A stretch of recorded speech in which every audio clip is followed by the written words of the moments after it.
E o meu tema, o meu título é Fazei Isto. Fazei Isto. E eu quero pensar com você, inicialmente a respeito da igreja que nós chamamos de igreja primitiva, ou a igreja dos primeiros anos. A palavra de Deus, a Bíblia Sagrada diz que eu e você estamos crescendo na graça e no conhecimento de Cristo Jesus.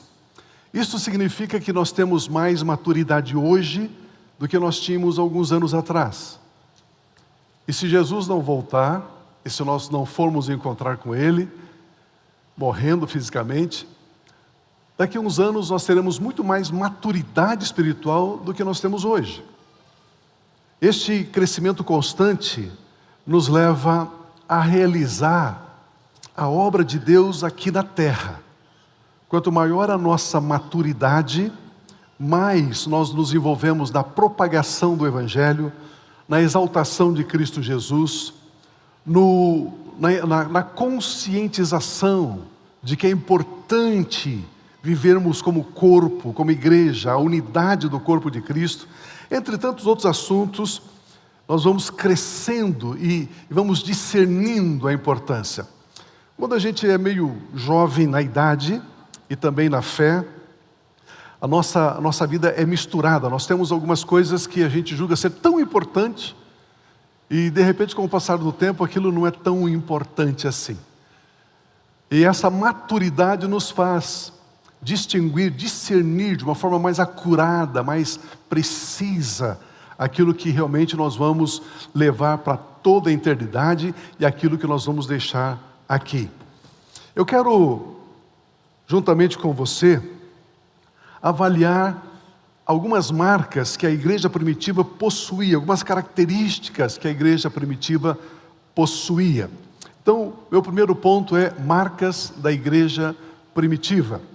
Nós sabemos que a igreja primitiva exerceu grande influência sobre as pessoas no seu dia. Os membros da igreja do Senhor Jesus estavam desfrutando de grandes experiências com Deus aqui na terra.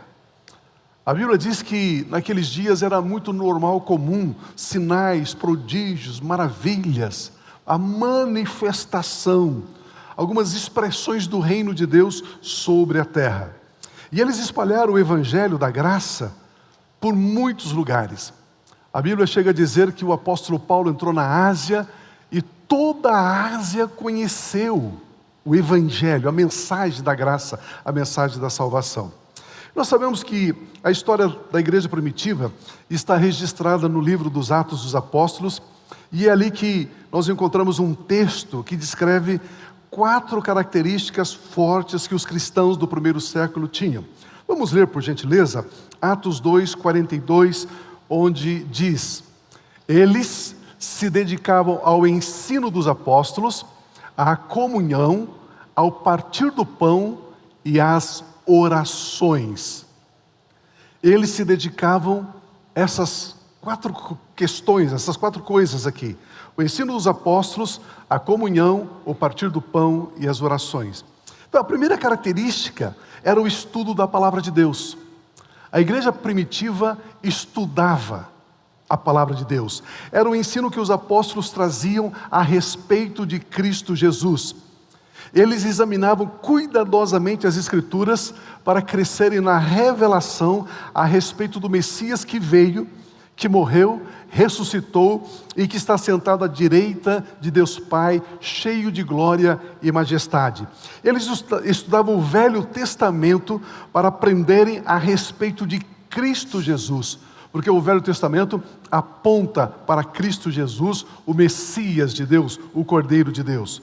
Os membros da igreja primitiva se deleitavam estudando os ensinos dos apóstolos. Gastavam tempo, energia para estudar as Escrituras. A segunda característica desta igreja era a comunhão entre os irmãos. Eles viviam como família de Deus, como membros do corpo de Cristo. Eles se relacionavam, estavam juntos, estavam em comunhão. Amados, se somos fracos na nossa comunhão com os irmãos, certamente seremos fracos na nossa comunhão com Deus. Não tem como você ter uma forte comunhão com Deus sem ter uma forte comunhão com os irmãos, com a igreja. Impossível. Olha o que a Bíblia diz, 1 João 4, 20 e 21. Se alguém afirmar, eu amo a Deus, mas odiar, a palavra odiar aqui, não é odiar esse ódio que a gente conhece. Odiar é aborrecer. Aquele que aborrece o seu irmão, aquele que desqualifica, que despreza. Eu amo a Deus, mas se eu desprezo o meu irmão, a Bíblia diz que eu sou mentiroso. Pois quem não ama a seu irmão, a quem vê, não pode amar a Deus a quem não vê. Ele nos deu este mandamento: quem ama a Deus, ame também seu irmão. Como é que eu sei que eu amo a Deus? Dizendo? Não, amando o meu irmão. Ao amar o meu irmão, eu amo a Deus. Quem não tem comunhão com os irmãos, não pode amar os irmãos. Né? Eu vou amar pela internet. Não tem como. Tem que ter vínculo. Sem amar os nossos irmãos, não tem como nós amarmos a Deus. O nosso amor a Deus passa primeiro pelos nossos irmãos. Deus recebe o nosso amor quando amamos os irmãos, quando amamos a igreja do Senhor Jesus. A terceira característica deles era o partir do pão. Era a participação da ceia do Senhor. Aqueles cristãos sabiam da importância e sabiam o significado da ceia do Senhor, a comunhão do partir do pão. E a quarta característica era a participação nas reuniões de oração. A igreja primitiva sabia que oração é o exercício que fortalece os nossos músculos espirituais. A igreja primitiva sabia que orar juntamente com os irmãos é pedir ao cabeça da igreja, Jesus, que os guie na luz. A igreja primitiva sabia que orar em concordância com os irmãos é receber luz de Deus nesses dias de trevas. Nenhuma igreja é maior do que a vida de oração que ela exerce. Qual é o tamanho espiritual de uma igreja? É o quanto ela ora. Ela nunca será maior do que a sua oração. A igreja primitiva sabia que não existe revelação espiritual sem oração. Deus somente dá vitórias através da oração. A igreja primitiva sabia que todos os recursos divinos estavam disponíveis a ela, e ela, a igreja primitiva, alcançava esses recursos através da oração. A nossa oração não muda Deus, mas Deus muda as nossas vidas quando oramos. Orar é receber o amor de Deus Pai através da comunhão do Espírito Santo por causa da graça de Cristo Jesus. A igreja primitiva orava constantemente.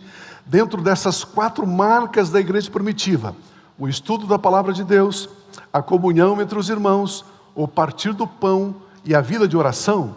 Hoje, com a ajuda do Espírito Santo, eu quero destacar apenas uma, que é o partir do pão.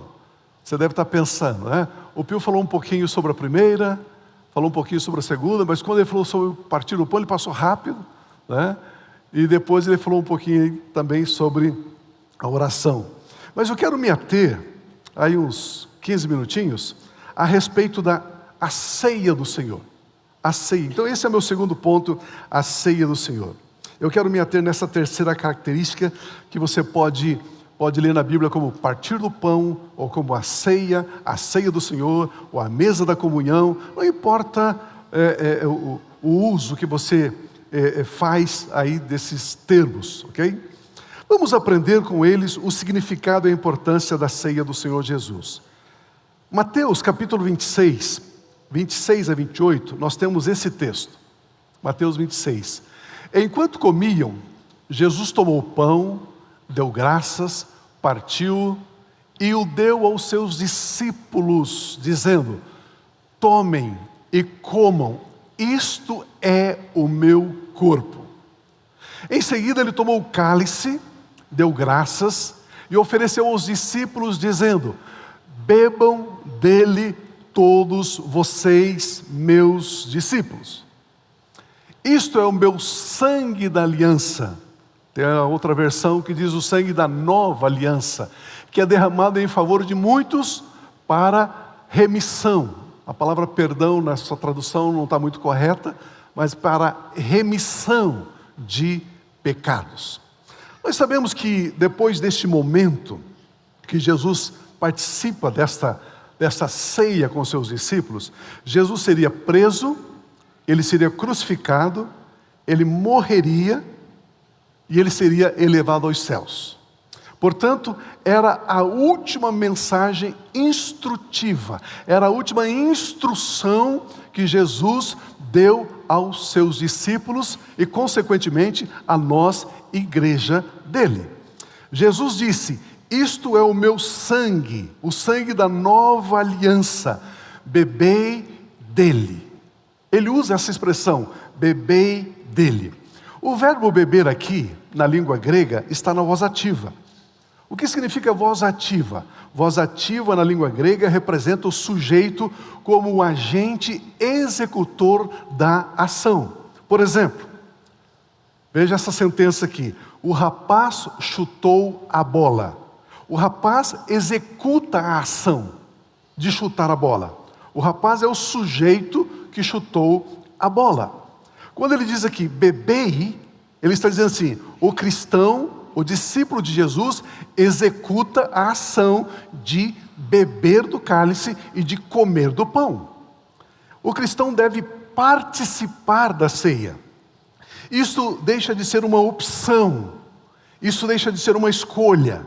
O cristão não pode pensar, eu acho que eu não vou tomar a ceia nesse mês. Jesus diz, bebei dele. Ele diz, comei. Jesus está dizendo, execute isso, faça isso. É uma instrução. Instrução não se questiona. Aplica-se, faça. Falei com um certo jovem, há um tempo atrás, e ele me disse que nos últimos anos, talvez ele tenha tomado a ceia umas 2 vezes. Eu perguntei, por quê? Ele disse, olha, normalmente eu só venho no culto dos jovens no sábado, eu não venho no domingo, e aí então eu não participo da ceia. Percebi logo o desconhecimento dele sobre a importância de participar da ceia, de seguir a instrução que Jesus deu, bebei dele todos. Quem foi que instituiu a ceia? Foi o próprio Senhor Jesus Cristo. Por quê? Porque a ceia é o sinal da nova aliança. Diga comigo assim, sinal. A Bíblia Sagrada fala sobre algumas alianças. Aliás, eu sou privilegiado porque eu sou professor na FATEM da matéria Aliança de Sangue. E nós estudamos ali 9 alianças, durante todo o Velho Testamento, até chegar na nova aliança, nessa que Jesus estabeleceu aqui. Todas as vezes que você vai estudar sobre aliança, a aliança ela tem 3 pilares. Um pilar é a palavra, ou os termos da aliança, a palavra da aliança. O outro pilar é o sangue. Toda aliança tem sangue. E o terceiro pilar é um sinal. Palavra, sangue e sinal.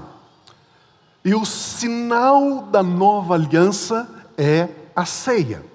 Vamos ver alguns exemplos só para você se situar um pouco. A aliança que Deus fez com Abraão, Deus usou um sinal nessa aliança. Por gentileza, Gênesis 17, 10 e 11.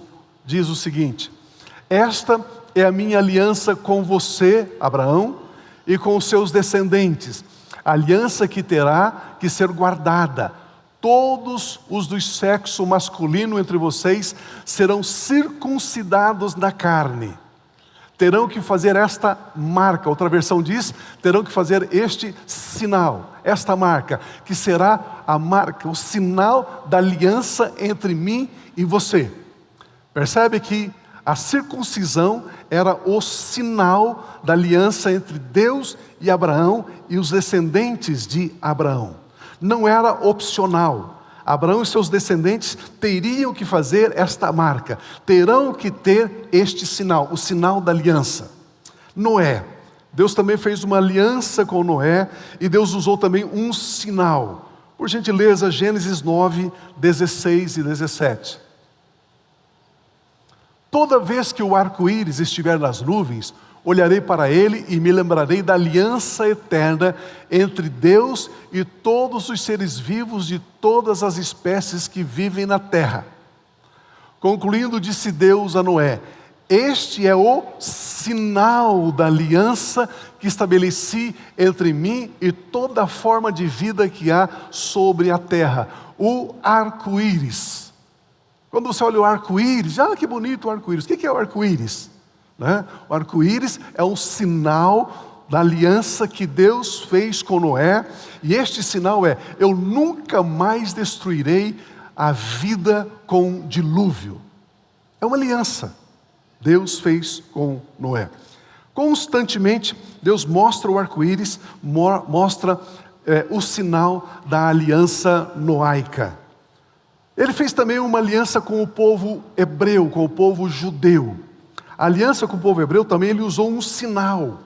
Olha por gentileza, Êxodo 31, 13. Diga aos israelitas que guardem os meus sábados. Isto será um sinal entre mim e vocês, geração após geração, a fim de que saibam que eu sou o Senhor, que os santifica. O que é a guarda do sábado para o povo hebreu? É o sinal da aliança que Deus fez com este povo. Por isso que eles guardam o sábado. O sábado é um sinal da aliança que ele fez com o povo hebreu. E assim nós temos mais alianças e mais alguns sinais, mas esta é só para você se situar e entender essa questão do sinal. Na nova aliança, a nova aliança tem como sinal a ceia. O pão simboliza o corpo de Cristo. O vinho simboliza o sangue de Cristo Jesus. Todos quantos têm a aliança com Cristo Jesus, não abrem mão da ceia. Esta prática estendeu-se por toda a igreja cristã, tanto para os judeus que se converteram, como para os gentios. O apóstolo Paulo estabelece essa prática na vida dos cristãos gentios. 1 Coríntios capítulo 11, 23 a 26 diz assim: pois recebi do Senhor o que também lhes entreguei, que o Senhor Jesus, na noite em que foi traído, ele tomou o pão, e tendo dado graças, partiu e disse: isto é o meu corpo que é dado, que é entregue em favor de vocês. Façam isto em memória de mim. Da mesma forma, depois da ceia, ele tomou o cálice e disse: este cálice é a nova aliança no meu sangue. Façam isto sempre que o beberem em memória de mim. Porque sempre que comerem deste pão e sempre que beberem deste cálice, vocês estão anunciando a morte do Senhor Jesus até que Ele venha. Aqui nós encontramos as instruções do apóstolo Paulo à igreja. Ele diz: façam isto em memória de mim. O verbo fazer está num tempo chamado na língua grega de presente histórico. Eu sempre digo, a língua grega ela é bastante complexa. O português é simples, mas muito simples se comparado com o grego. Aí você tem o inglês que é muito simples se comparado com o português. Mas a língua grega ela é bastante profunda, bastante complexa. O verbo fazer aqui, eles colocam numa classificação gramatical de presente histórico. O que significa isso? Tais ocorrências representam o evento descrito como se o leitor estivesse lá. Quando ele diz assim, façam isto, Jesus estava dizendo o seguinte: olha, todas as pessoas que me receberem, que forem salvas, que crerem em mim, a partir dessa data até o fim, eu vejo cada uma dessas pessoas sentadas aqui nesta mesa, juntamente com vocês, 12 apóstolos. Essa que é a expressão aqui. Façam isto em memória de mim. Jesus estava vendo você presente naquela ceia. Jesus Cristo tem uma grande alegria em que você participe da ceia, deste sinal da nova aliança. Então, há 2000 anos atrás, quando ele fez a ceia, ele estava já contando que você participaria da ceia, da mesa do Senhor. A expressão "em memória de mim", na palavra grega, é anamnesis, lembrança, recordação. Essa palavra grega é formada por duas palavras: ana, que é repetição, e mnesis, que significa a capacidade do homem de reproduzir, de repetir. A anamnese é repetir, reproduzir para lembrar, é recordar, é narrar um fato histórico. Anamnese. Quando ele diz fazer isso em memória de mim, ele usa a palavra anamnese. Aqui é o único lugar onde Jesus Cristo pede para nós não nos esquecermos dele. Para não esquecermos dele, ele diz: façam isto em memória de mim, participem da ceia, não deixe morrer este sinal, o sinal da nova aliança que é a ceia. O verso 26 ele diz: porque sempre que comerem deste pão, sempre que beberem deste cálice, vocês anunciam a morte do Senhor até que ele venha. A participação da ceia do Senhor, nós estamos fazendo uma declaração espiritual. Nós estamos dizendo: o Senhor Jesus Cristo morreu, o Senhor Jesus Cristo ressuscitou, o Senhor Jesus Cristo está glorificado e o Senhor Jesus Cristo voltará. É essa declaração no mundo espiritual que nós fazemos quando participamos da ceia do Senhor. Alguns dias atrás eu encontrei uma irmã e ela me disse essa frase que marcou muito o meu coração. Ela disse assim: pastor, a Santa Ceia é a refeição mais importante para o cristão. É a refeição mais importante para o cristão. Alguém já disse que nós somos resultado daquilo que comemos. Sendo a ceia a refeição mais importante do cristão, então nós devemos comer sempre. Não podemos negligenciar esse alimento. A ceia é a mesa da comunhão com os irmãos e também com o Senhor Jesus Cristo. Por que não podemos negligenciar esse alimento? Esse é o desejo do nosso Senhor Jesus Cristo. Nós não encontramos muitos textos na Bíblia onde Jesus Cristo abre o coração e diz: olha, eu gostaria disso. Nós não temos muitos textos bíblicos, mas olha esse texto de Lucas 22:15. Disse Jesus: desejei ansiosamente comer esta Páscoa, comer esta ceia com vocês antes de sofrer. Quando você pegamos aquele pão, pegamos aquele cálice, Jesus está dizendo o seguinte: olha, eu desejei que vocês comessem desse pão e bebessem desse cálice. Eu quis, eu sonhei com isso. Mas por que é tão importante participarmos da ceia? A ceia é a maneira mais forte de dizermos que nós discernimos o corpo de Cristo. Discernir aqui é honrar, é ter comunhão com os irmãos, é estar se relacionando com os irmãos. Temos a resposta sobre a importância da ceia, sobre a importância de discernir, em Coríntios capítulo 11, versículo 29. Pois quem come e bebe sem discernir o corpo, come e bebe para a sua própria condenação. Pois quem come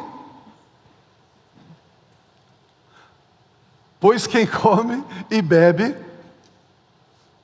o 29.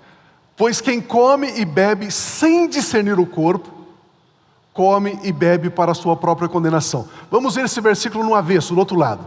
Pois quem come e bebe discernindo o corpo, come e bebe para a sua própria exaltação, glorificação, bênção.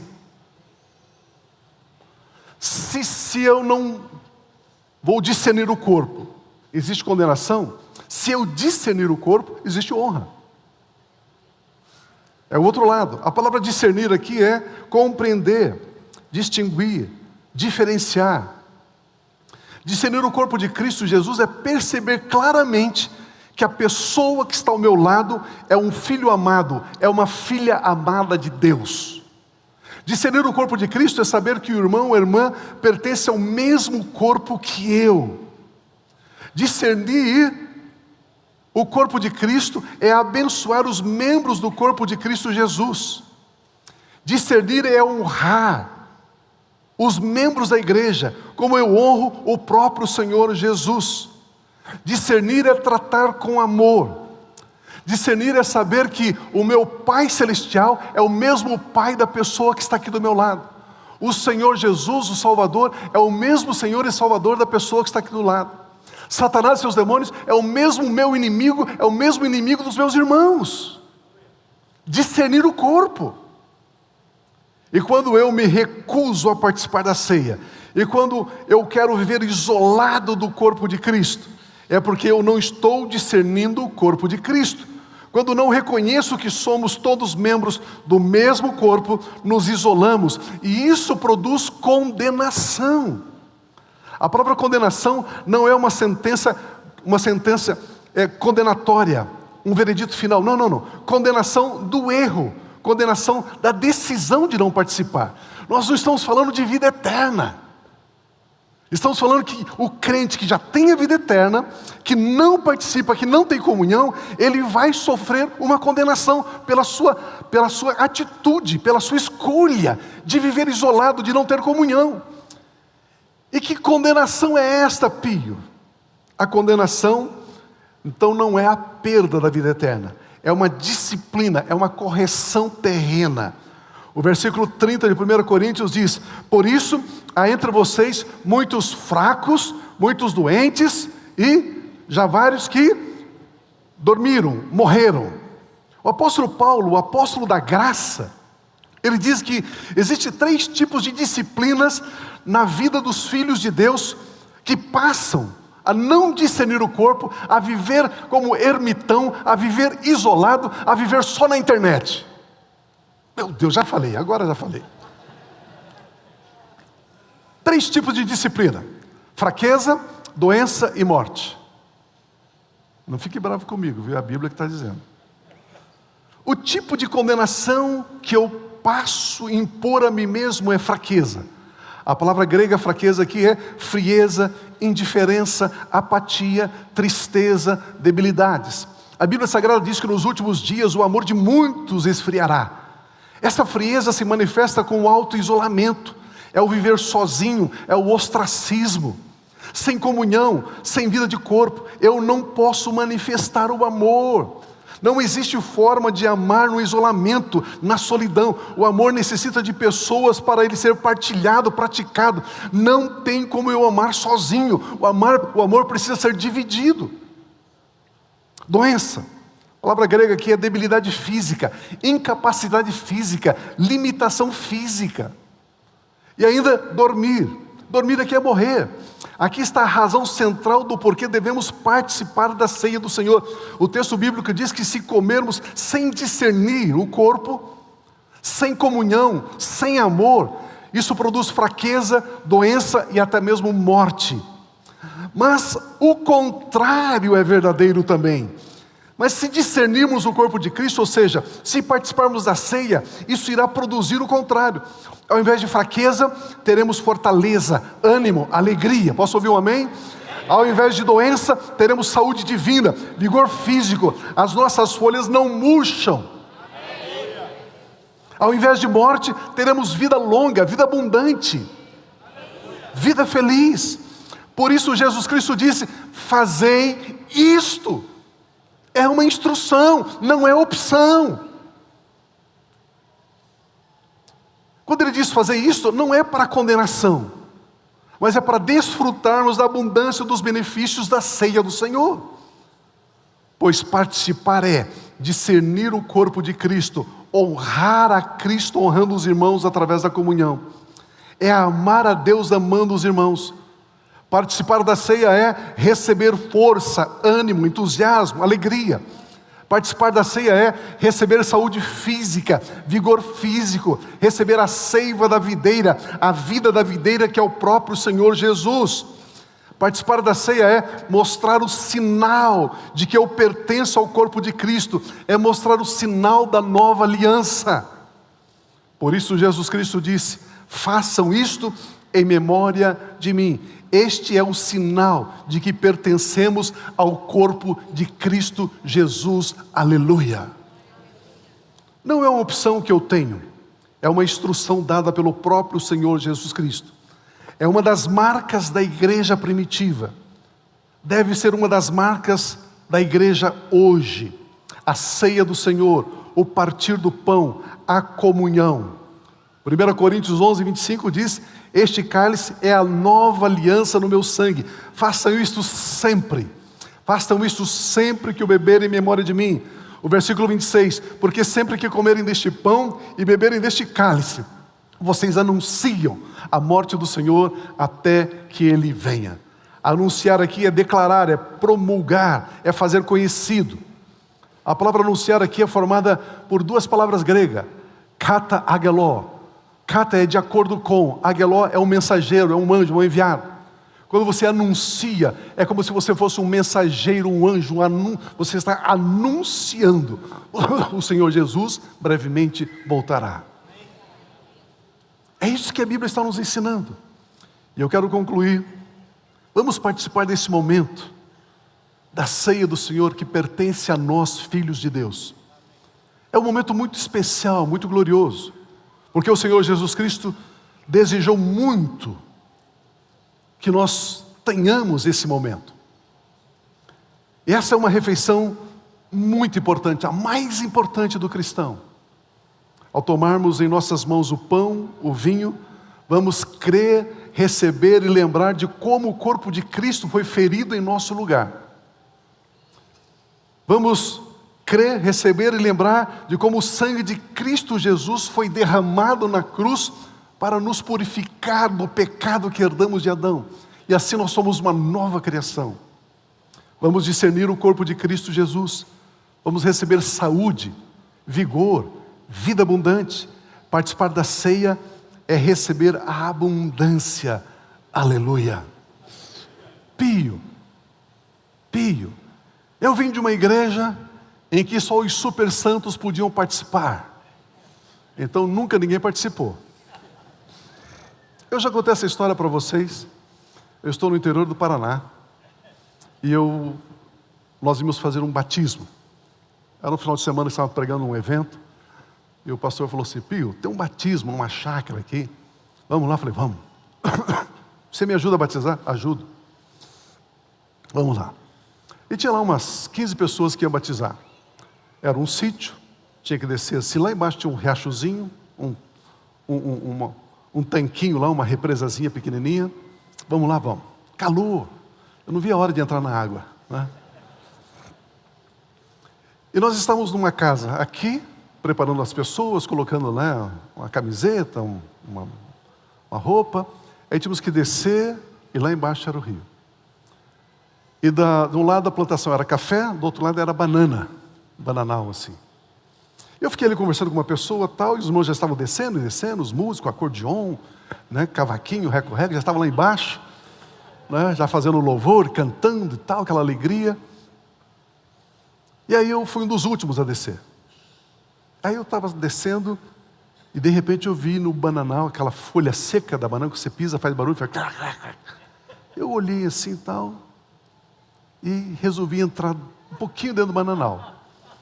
Um irmão e uma irmã, já com aquele jaleco branco de batismo, fumando os dois. Eu olhei aquilo e desci e fui embora. Daqui a pouco os dois chegam para batizar. E os dois vêm para eu batizar. Eu falei assim: Jesus Cristo está, né? Jeová está aplicando uma peça em mim, né?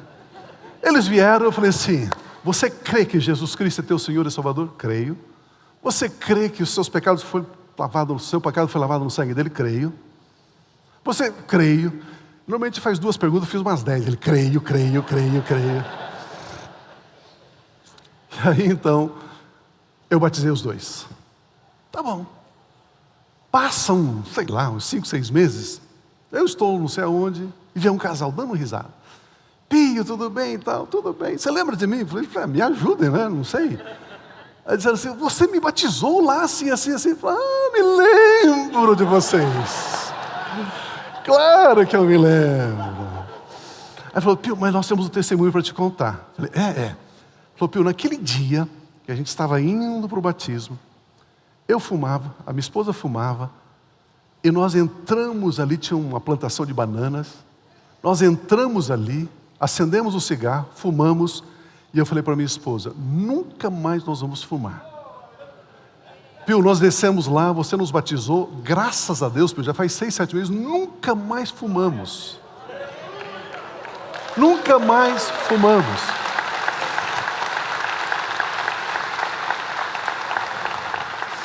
Eu fiquei pensando, imagine se eu chamo aquele casal do lado e diz: ó, eu vi vocês fumando, vocês não podem se batizar. Imagina, queridos, aonde eu estaria colocando aquele casal? A tristeza, a frustração deles, a decepção deles. Na ceia, por que eu estou contando isso? Porque a ceia, precisamos entender isso. Eu não sei, sabe, que, irmão, venha. Jesus disse: fazei, bebei, participe, com alegria. Porque você está discernindo o corpo de Cristo. E ao discernir o corpo de Cristo, você recebe vida, você recebe saúde, você recebe alegria, você recebe força.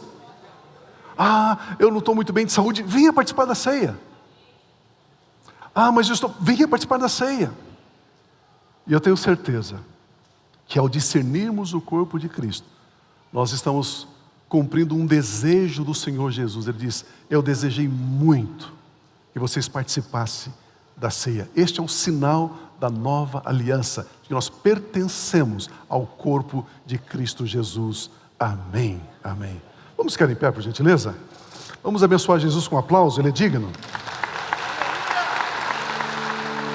Quando Abraão ouviu a tua voz, o seu coração se encheu de fé em seu caminhar.